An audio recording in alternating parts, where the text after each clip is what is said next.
د بدې بدله په نیکۍ سره مه ورکوه. دا خلک تا ته تکلیفونه در رسي نو ته ورسره بد مه کوه، ته انتقام مه اخله. یا دا چې دوی ستا مخالفت کوي په سختو الفاظو سره نو ته ورسره نرمه لهجه استعمالوه. مشرکین مکه ورسره تر کومې جهاد نه راغلی نو نبي علیه السلام او صحابو ته صبر حکم د الله د طرف نه. او دوی هر څه کې تاسو به جواب نه ورکوئ، صبر به کوئ. د دې بدي دفع کا، یعنی د دې د بدۍ جواب په بدۍ سره مو ورکوه، د دې د ظلم جواب په ظلم سره مو ورکوه، د دې د قطع رحمۍ جواب په قطع رحمۍ سره مو ورکوه، بلکې دوی تا سره قطع رحمي کوي ته ورسره صلې رحمي کوه. دوی تا سره بد کوي ته معاف کوه، تا سره ظلم کوي ته معاف کوه.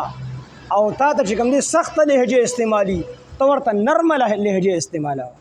دا حکم د بهترینو اخلاقو د رسول الله صلی الله علیه وسلم ته او ټولو صحابه ته، او موږ ته هم دغه حکم دی.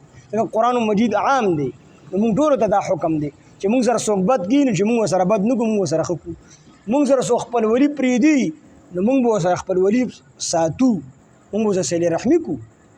موږ باندې څوک ظلم کوي نو موږ به یې معاف کوو. دا ټول موږ ته حکم دی.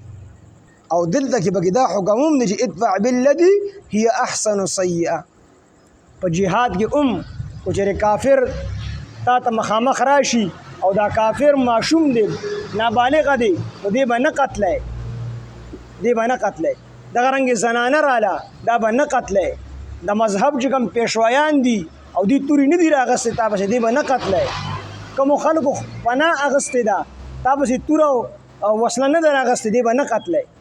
دغه رنګې چې کوم ته د ډېره غوسه ده دی د قتل کو نو د ده د مسلې نه منع راغله چې د غوږونه د سترګې د شونډې دا به نه پرې کوي.